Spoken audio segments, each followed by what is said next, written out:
में लइया कटारी है और पकड़ बहन को हाथ तुरंत जाने भूमि उतारी है। भैया पकड़ी बहन को हाथ तुरंत जाने भूमि उतारी है। अब तो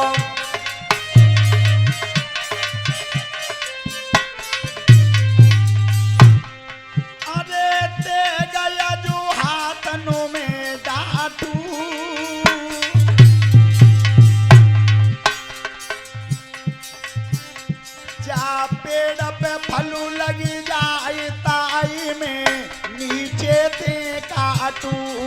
पेड़ पे फलू लगी जाए ताई में नीचे ते काटू। अरे जा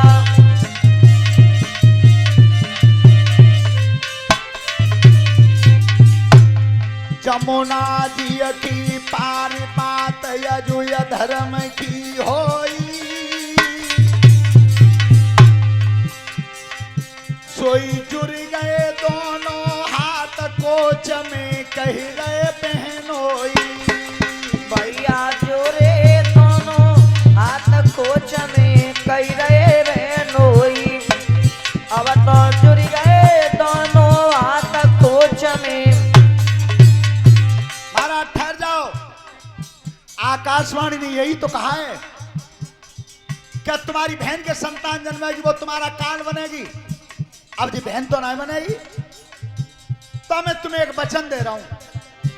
कौन सा? अरे वचन जमुना पे दे जाऊं प्यारी बहन जने संतान ताई में मथुरा में लाऊं। प्यारी बहन जने संतान ताई में मथुरा में लाऊं। प्यारी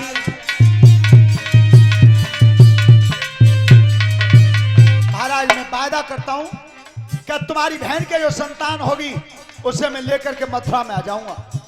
तुम्हारी इच्छा हो छोड़ देना और तुम्हारी इच्छा हो तो मार देना। आज कंस समझ गया करता क्या था। अरे बाहन छोड़ दो है पापी ने और चल के रहो बटेश्वर जाई। कंस लौटी गए निज नगरी में लाजन ध्यान बिसर नहीं जाए।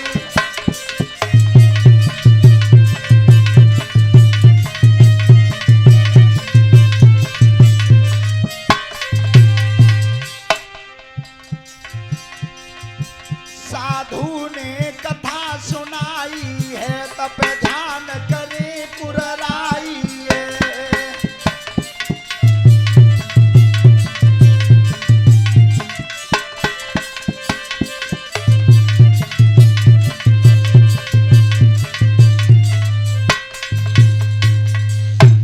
ध्यान रखना।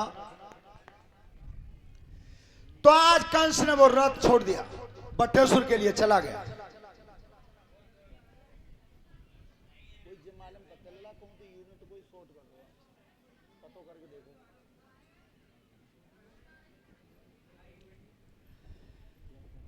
राजन परीक्षित कुछ समय बाद देवकी के उधर से एक संतान पैदा हुई।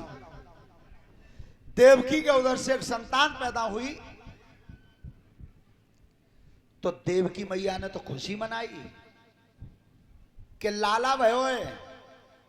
पर वसुदेव बोले जी तुम्हारी संतान कहां है? जी तो तुम्हारे भैया को भोजन है, हम वादा करके आए। श्रोता बंधो आज उस बच्चे को लेकर के वसुदेव चल दिए और जब लेकर के आए और कंस के गोद में दे दिया। लो महाराज जी तुम्हारी बहन के संतान वही है। अब कंस ने उस बच्चे को देख लिया लेकिन हृदय में दया का भाव पैदा हो गया कि आकाशवाणी ने काल बताया वो 8वीं संतान है और जो संतान है पहली तो वसुदेव ऐसा करो चाहे तो ले जाओ और जब 8वीं संतान हो तो भाई ले आइयो।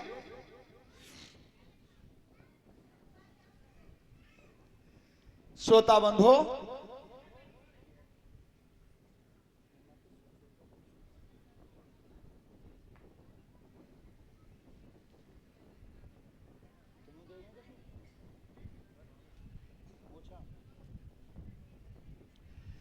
और हमारे सिंगल साहब की तरफ से एक एक पीताम्बर हमारे शास्त्री मंडल को दिए हैं, और जो भी हमारे संत भगवान हैं उनके लिए 100-100 रुपए हैं।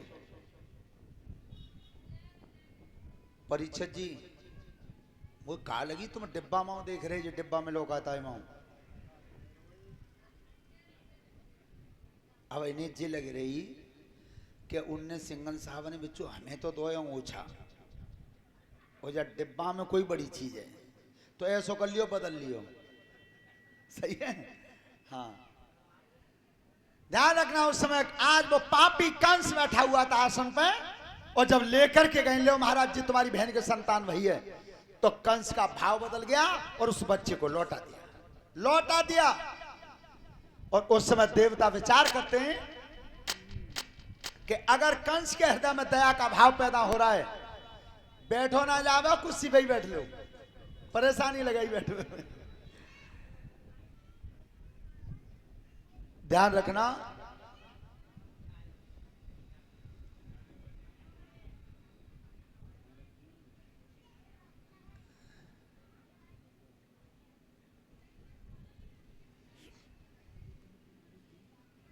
थोड़ो थोड़ो नेक पैसा पैदा ना है जातो है, गेल में ना बनता है चलते में। तुम सही बताइयो, इन पे जी कहूँ दिखाई देते हैं कि जो इतने बड़े आदमी हैं, काऊ लगते दिखाई देते हो कि इनको इतना बड़ो नाम है, कितने बड़े पैसा वाए काऊ लगते दिखाई देते हैं। बिल्कुल सादा पंजीवन जी है उन्होंने। तो ध्यान, हाँ हमेशा से, हमेशा से। तो जिसमें आज नारद जी से कहा कि महाराज तुम चले जाओ,